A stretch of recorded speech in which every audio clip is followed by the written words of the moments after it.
What is up, YouTube? I am Eric and you are watching Retro Video Game Pickups. In this video we are going to take this NES back here behind me and remove the 72 pin and put a new one in there. So if you like games, consoles, or product reviews, make sure you hit that bell notification right after you subscribe. So with that being said, let's hop into it.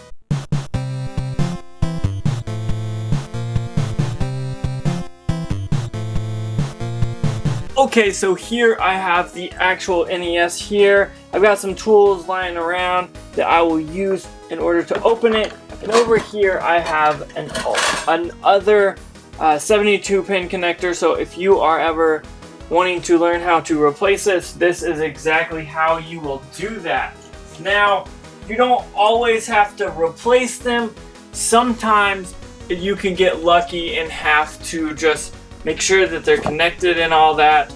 But we're gonna go ahead and kind of flip this bad boy over and go through the screws. It looks like one fell out already, so you got that going for me. This is not the best NES, to be honest. I was having issues with it, so I figured I'd show you guys anyways how to do this. Now go ahead and do all 4 of these screws. Very easy. You just gotta unscrew here and then unscrew over here, and then basically the top comes off. It's pretty simple at that point and it's not all that bad. So you can go ahead and flip this over, and whenever I did that, both of these fall off. This is a screw from something else. So you can take this top off and basically be happy. So what I'm gonna do is set it over there to the side. That way I can do more stuff with it, but it is what it is. Here we are. We've got the top here. You're going to take your screwdriver that you're still using. You're going to unscrew the screw over on this side. If I can get it. Sometimes these things are tight, so be careful there. What I like to do is kind of keep things together. So I'm going to take those screws from the top and put them over there, actually in that case. And I'm going to do the same thing with all 3 of these screws on the side. On the other side, I'm going to unscrew them. Kind of put them aside right now.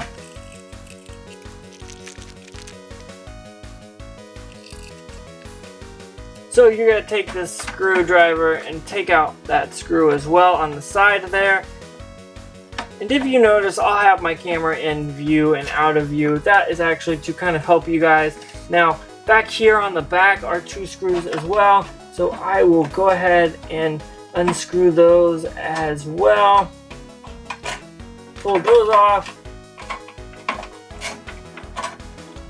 And then once we get that last one, we'll take this metal shielding off on the top here. So once you get that all, you can lift this up. What I like to do is set it in there and then take those screws that I actually took out of there and put them in there.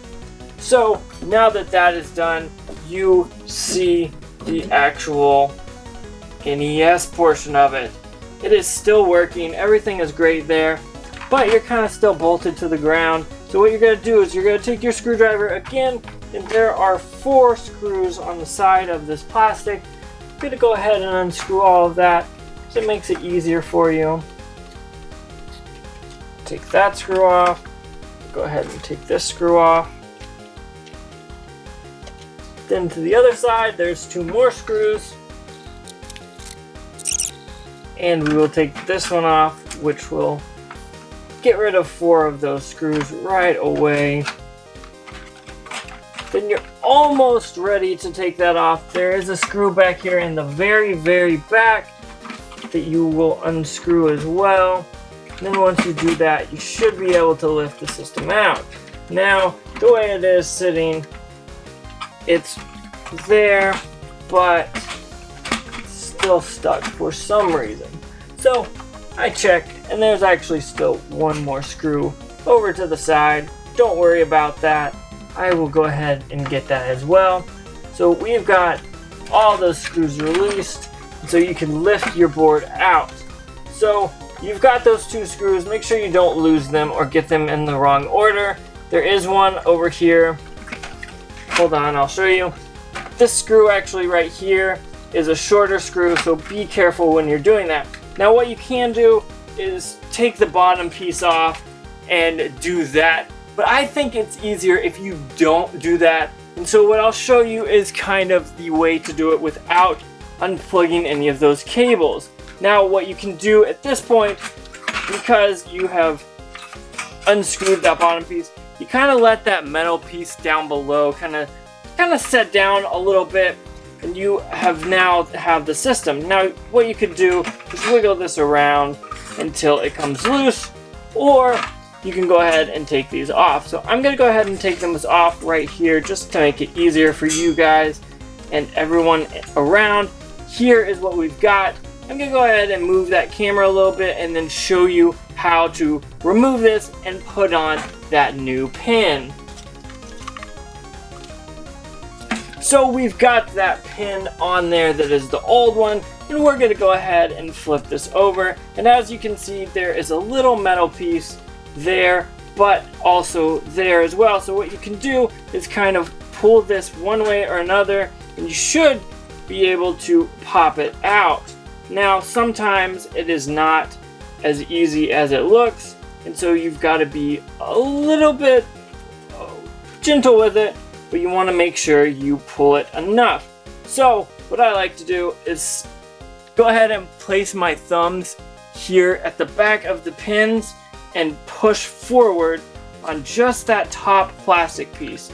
Not actually this piece, but the top plastic piece up here. So I'll push that back and forth a little bit, and it actually looks like it's taking the pins off. So I'm gonna go ahead and see why that is getting stuck, and it's getting stuck because it's kind of sideways. So what I will go ahead and do is see if I can remove that pin or push the pin back on.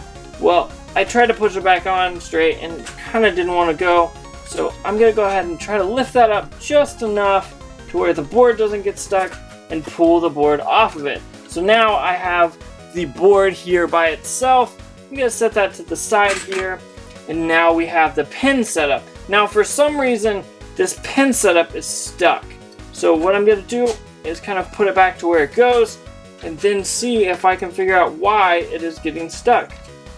So I kind of figured it out real quick, and I'm just gonna pull it off. So usually I don't have that problem, but for some reason it looks like the pins just kind of got stuck and everything. So I'm gonna set that to the side.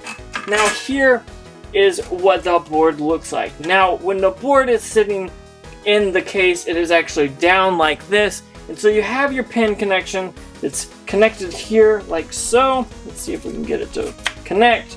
You've got it connected here like so, and then the game comes in and goes down. So this is the old one, so we're going to take that off just like that, set it off to the side. We'll take this new one. Now this new one is not a brand new one. It is one from that NES that's over there in the corner that is busted. So I'm just going to slide it on there and then be happy.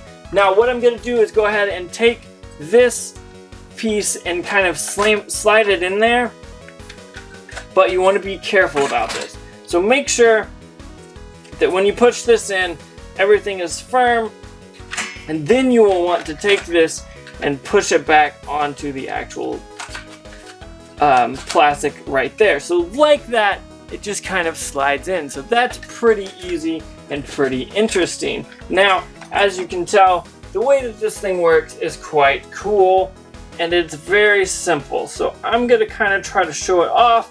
Is you take a game and you slide it in here, and then it goes up or down. Now the way it's sitting, I'm not able to. So now that we have this all put back together, as you guys can see, it's very, very easy to go ahead and take that pin connection off and put a new one on. Now what I'm going to go ahead and do is make sure that all those cables are still flowing through back there through this bottom metal piece, and I'm going to go ahead and extend those cables and plug them back in. Now the cool thing about it is this is a rather easy thing. Now what you're going to do is make sure that that piece of metal on the bottom here is a little slot, so you're going to make sure that slot is not covered and everything for the board is set up properly. So the problem, what you need to be careful about is those pin connection, or those connections with those cables. What you could do is wait towards the end to plug them in, or do kind of what I did. Now, usually what I'll do is kind of set it in there and I'll test it, but I know this pin connection already works. I've tried it before, so I'm not going to show you guys all the testing part of it, but I wanted to show you how to take it apart. And now we're going to put it back together. You've got that short screw, which goes up top here, if I cannot drop it, and then all the rest are long screws, so you don't really need to worry about where those go as long as you get this one short screw in there. So I'm going to go ahead and put everything back to the place it was before, and then we will finish this up. Now, this is pretty easy to do. It doesn't take all that much time, maybe 5 to 10 minutes if you're really gonna spend time doing it, or maybe if it's your first time, that will be the case as well. But honestly, it didn't take me very long, and I mean, it was pretty easy for me to do. So that is how that works. I'm gonna make sure I'm putting everything together right. So before I go ahead and do those other ones, I go ahead and look at this top metal piece and where it goes, and then I see, okay, that is where I do not put it. Now I know that these screws go into the black portion, so I go ahead and put them where they belong. So now that I got those, I've got these screws over here that I'm carefully going to put in my hand, and then I'll take this and put it back over. Now, sometimes it likes to fit perfectly and sometimes it doesn't, so that could be finicky. But honestly, I usually try to get 1 or 2 of these placed, and then I will move to the other side because it is a aluminum piece of metal that flexes a little bit. So I like to make sure that I can get the outer edges in the right hole, and then I will come back and secure everything and make sure everything looks good. So, I mean, we're almost there, and honestly, this is not a huge undertaking to do, but it can be daunting if you have never done it before. But if you watch this video, you'll notice that honestly all you need is a Phillips screwdriver and an extra 72 pin connector. So that's one reason I like this fix. It's not a super hard fix, but it can make the world of difference on your actual NES. So if you are looking to buy an NES and you have one that needs its pins replaced, you now know how to do it, and it's really not that hard. It could be seen as something that a lot of people shy away from, especially when it comes to third-party 72 pin connectors replacements, but I like to make sure that I use original parts. Sometimes I've used those older, or not older, I've used those other external cheaper made parts, and they don't always work out. So the last but not least thing is put the cover back on, flip it over, and then put your 4 screws back in. It's pretty simple, but like I said, it could be a daunting task if you have never done it before. So with that being said, I'm going to keep screwing these in, but I want you guys to know that I want to say thank you for the sponsor today, and that sponsor is patreon.com/retro video game pickups. If you like this video or have liked any of the videos beforehand on this channel and you want to donate, that is the best way to do it. So with that being said, I want to say thank you guys all for watching. Make sure you hit up all those links down below in the description. I've got an Instagram, a Twitter, a Facebook, all that stuff. I also have that Patreon, like I said. We've got shirts, so if you're looking for merch, go ahead and check that out as well. But with that being said, I want to say one more time, thank you guys all for watching.